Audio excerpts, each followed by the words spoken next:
The mystery of Malaysia Airlines flight MH370 and the big unanswered question, how can a modern airliner with 239 people on board simply disappear? This is Inside Story.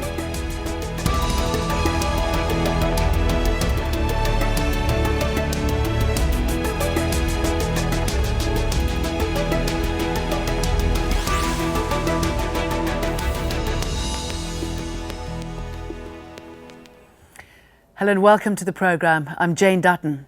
It's more than 2 weeks now since Malaysia Airlines flight MH370 dropped off the radar and vanished, as yet without a trace. At least nothing that has been officially confirmed. This is baffling to many people, including industry experts, that there appears to be no way of accurately pinpointing where the plane went after contact was lost and where it's ended up. The Malaysia Airlines Boeing 777 had been due to make a scheduled flight from Kuala Lumpur to Beijing. It took off at 12:41 a.m. local time on March the 8th with 239 passengers on board. Last contact was at 1:22 a.m. At that point, the transponder which communicates with ground radar was switched off. Military radar indicated the plane then turned west towards Malaysia.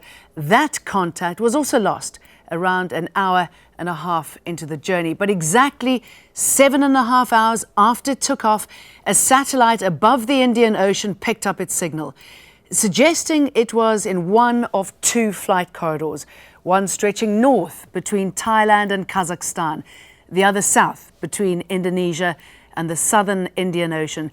Malaysia's Prime Minister said it was impossible to determine the exact location of the plane at that stage because of the type of satellite data. One of a number of complex issues we'll be discussing with our guests. For this Inside Story, we have Mike Daniel in Singapore, Managing Director of Aviation Insight, a licensed pilot and a former accident investigator. And joining us from Beijing is David Tang, a solicitor and expert on aviation law who's representing families of passengers on board the Malaysia Airlines flight. David Tang, for those families, this must be hell on earth. Well, at the moment, they are very distressed, but they are still hoping that their loved ones are somewhere on the planet. They don't accept the fact that they may have been killed on accident. So at the moment, until the actual the wreckage is found or the debris is found, they would refuse the fact that their loved one may not be alive. David, what sort of conversation are you having with the families and what sort of advice are you giving them on the process? Well, at the moment, they don't want to discuss about compensation. They just want to know where's the plane, where's the loved one. They don't want to know about the crash. They don't want to hear things which might lead them to think that they have been killed. They just want to know the cause of the disappearance, where's the aircraft, where is loved one. That's what they want to find out at present. I mean, you might say that they're self-denial, but that is how they're going through at the moment. Mike Daniel, as a pilot, obviously the safety of the passengers is your primary concern. So I should imagine this must be turmoil for you as well, working out what happened. I mean, what is your idea of what went down and possibly where the plane might be? Well, first let me express my sincere wishes for the families and friends of the flight crew as well as the passengers. Now, what is quite fascinating about this particular flight and the sequence of events is how actually the radar coverage was disabled, the communication was disabled, purposely manipulating, turning the aircraft away from its intended path. And also the mystery of why it ascended in height and then down below its normal flight path, and the maneuvers were deliberate. It makes us really suspicious that either the pilots in the cockpit were purposely doing this, or perhaps someone else in a hijack situation, which has not been ruled out yet, Jane. As a pilot, what would you have done in that sort of situation? Why would you have switched off communications? Well, as a pilot, you would not switch off communication. You would not turn off your transponder. And if you're in some sort of an emergency situation, Well, there's a rule of thumb: you want to fly the aircraft. Secondly, you want to navigate the aircraft to a safe place to land, and then thirdly, communicate. But I can also tell you that working high-profile accidents, that even in most dire situations, for example, ValueJet and Swiss Air 111, even the pilots were able to communicate to air traffic. So there's something obviously very mysterious about disabling the communication and navigation aspects of the aircraft. And the fact that it could fly for so long, but a plane can fly for a long time, even if the pilots, for example, were asphyxiated. Well, that's true. It depends on the situation, obviously, but if you have the aircraft on autopilot or pre-programmed waypoints into the navigation system, it's possible to fly the aircraft until it runs out of fuel. The Boeing 777 is a long-range type of aircraft. It's very fuel efficient, and it can fly a long ways. David Tang, what sort of cases are you looking at that might yield some sort of information that you need to find out where this plane was headed and what happened? I mean, I quite agree with what the gentleman just said. You know, you do what we do as a pilot. You aviate first, and you navigate, and then when you have time, you communicate.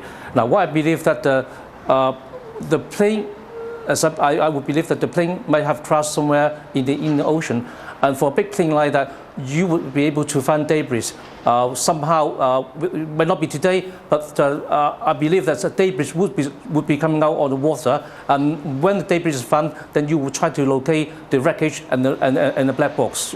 Yeah, but are there previous cases of accidents that have happened in the past that are being used to help this process on? Well, in the past, I mean, normally you find out some of the debris within 2 or 3 days. Now, once the debris is found at sea, the passenger families would then accept the fact that they won't have died. But on this occasion, because nothing has been found officially, that's why they're so hopeful that their loved one might be hijacked and living somewhere along the island in the ocean.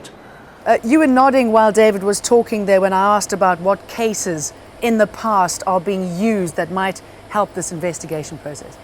Well, there's actually several accidents and events that we can draw experience from.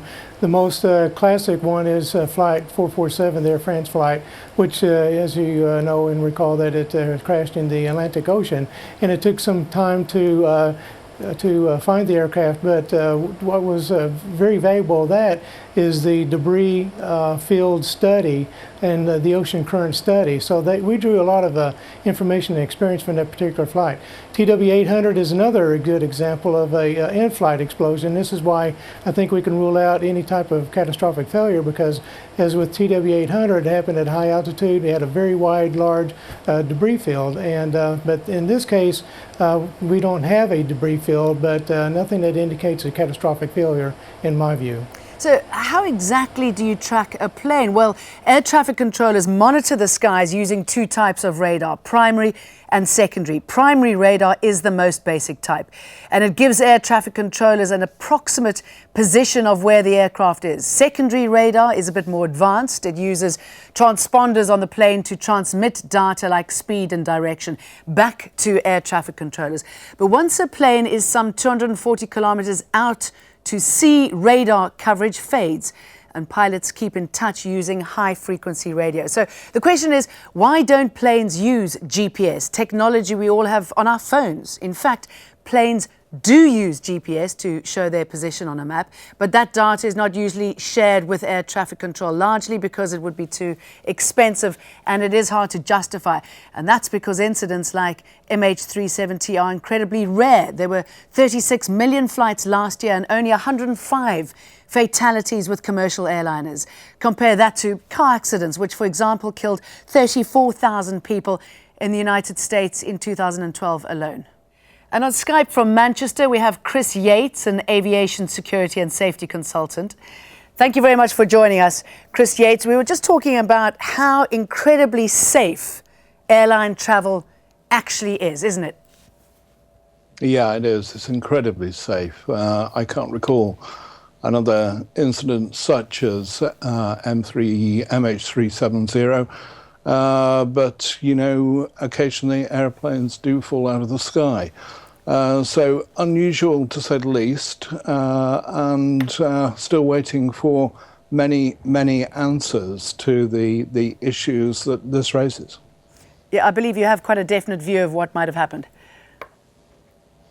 Yeah, you know, the issue I think is perhaps related to the possibility of a pilot or co-pilot literally taking the plane, taking it on a joyride, and then committing suicide. But you know, this is an issue that needs to be assessed first off to see if it is actually correct. And we won't get the answers until such a time as we manage to raise the black boxes from the seabed. So, you know, it remains to be seen as to whether that is the case. We hear a lot about the black box all the time in the hunt for the missing plane. That's the electronic flight recorder that captures audio and operational data, crucial if a plane crashes. Black boxes are in fact painted orange, and they are virtually indestructible, designed to withstand high impact, fire and corrosion from salt water. The problem is they're only really useful if you can find them. If, for instance, the plane crashes into water, the black box sends out ultrasonic signals. But they have a limited range, and at the moment, no black boxes are equipped with any form of GPS tracker. Is that the big problem here, Chris? I mean, is this something that's going to have to be reviewed when those necessary safety reviews come into place? Well, of course, if this was an aircraft that had come down on land, then it would have instantly communicated with a satellite and to say, you know, I'm here, I'm in this position, come and find me. But the minute that an aircraft crashes at sea, then those devices, the flight data recorder, cockpit voice recorder, are underwater, and it gives off a sonar signal. That sonar signal lasts for 30, maybe 40 days, dependent upon the depth, dependent upon the sea temperature at the time, and the clock is ticking. Underwater, of course, you can't use GPS data, you can't use GPS transmissions because, of course, you are deep underwater, and it's an issue that we still have to contend with. Mike, what are your thoughts about the black box and the fact that it could possibly be underwater and for a very long time, and how that just exacerbates how difficult the search will be if it is indeed in water? Well, we're on critical time now. We only have less than 2 weeks before the batteries run out for the pinging of the flight data recorder and the cockpit voice recorder. But Jane, I would like to also say something that really hasn't been brought out on the investigation so far, is that if the pilot or the perpetrator is sophisticated enough to turn off the transponder, shut down the communication system, turn off the ACARs, they're also mindful enough to turn off the flight data recorder and the cockpit voice recorder by circuit breakers, and that has happened before. So saying that is, now the instruments are designed to transmit in an impact crash scenario even underwater, but unfortunately, if the circuit breakers disable those units, you're going to lose a lot of valuable data, and so that is yet to be seen. We have to find the data recorders, obviously, but I'm hoping when we find them that they weren't disabled as well. David Tang, there is obviously a massive search operation underway, so many countries involved. What are the considerations when searching for something like this, and when it comes to sharing data that countries might have picked up on this missing plane? Well, it's very important that as the German mentioned, to say that I mean, when the plane goes on water, it will give a sonar, and if the plane crashes on the land, it will give the signal away. At the moment, we have not picked up any GPS signal, so we can assume that the plane might not be on land, must have been crashed in water. And during the search, I think it's very important, as far as the family is concerned, is for the bodies to be recovered, so that they will be able to bury their loved one. But then again, if the body's been in water for a while, that would be difficult for anybody to be recovered. Yeah, Mike, and I'm sorry, I know this is obviously very sensitive, but how much information will the bodies be able to lend to this investigation if they are indeed found? Well, actually, there is a forensic process dealing with victims like that. One is the hypoxia high-altitude oxygen depletion theory, where the aircraft is taken to the highest altitude, and if that was the case and oxygen depleted, the cellular passengers expired due to hypoxia, that might be able to be determined by the coroners, the pathologists in their forensic study. So a body is also valuable information and evidence, and we'll see how that turns out. Chris, if I can go back to countries possibly withholding information because they might want to protect their own capabilities, is this something that we're experiencing at the moment? Well, it does seem to be that there are nations, countries that have been reticent on coming forward with the information that is required. But then there are also the back channels, the channels whereby sensitive data can be shared with a nation as long as that data is not passed forward on to other people that they don't want to know. So there are ways and means to share the information that is being clearly shared around, but not as openly as one might expect. David, is that a lesson that will be taken forward, the sharing of information? I mean, there have been so many stories that have come out, possibly because the authorities haven't been passing on the correct information or information in time. Would you like to see the way airlines handle this sort of incident changed? Well, I'm not quite sure that the airlines have got anything to do with that, because the sharing of data, the radar data, are to be shared by the country and by the militaries, not only necessarily the airline. The airline fly the airplane, but the planes are monitored by the traffic control, by the Civil Aviation Authority, or by the military. I think it's to do with the country-to-country rather than the airline industries myself. Is there any sort of legal pressure that you as a lawyer can put on these bodies to make sure that you get all the information that you and the families need?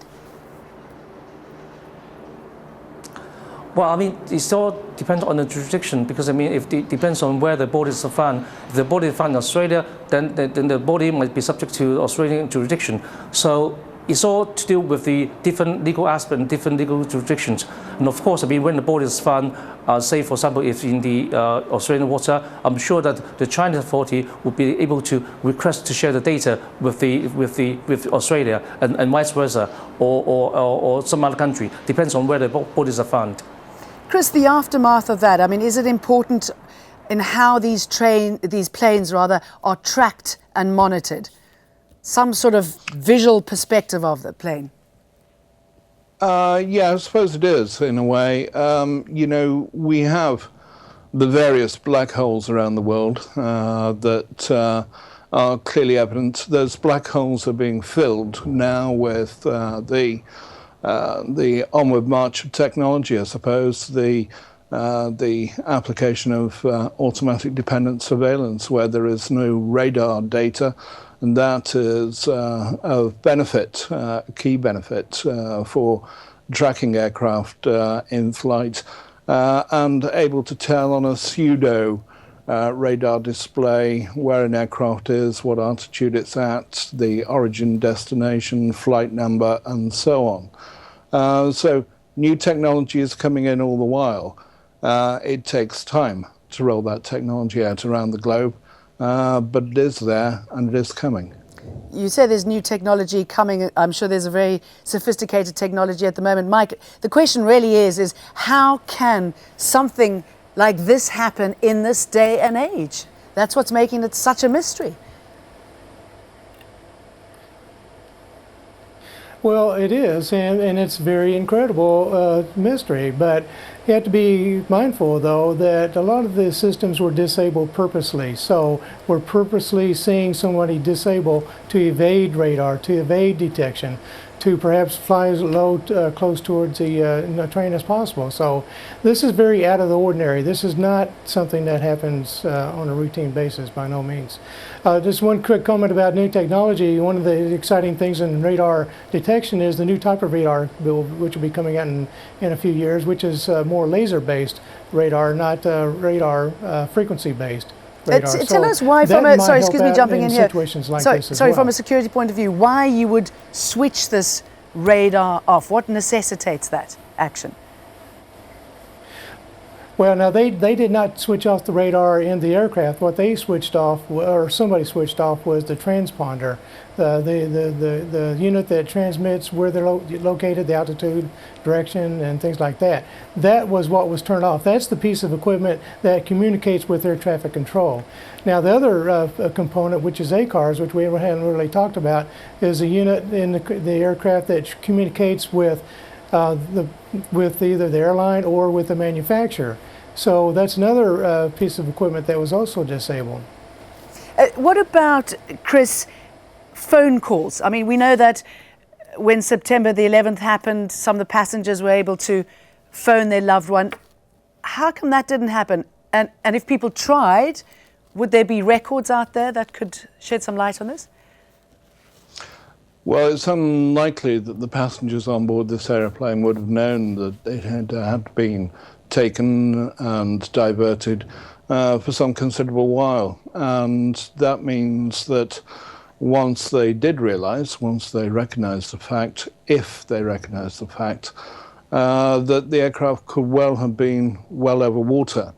And it's a well-known fact, of course, that cell phones only operate to cell sites. They have to be in line of sight, they have to be at the right sort of altitude to make a telephone call from a plane. So therein lies another major issue. It's always possible, of course, that aircraft have mobile phone communication facilities on board. Not sure whether the MH370 had.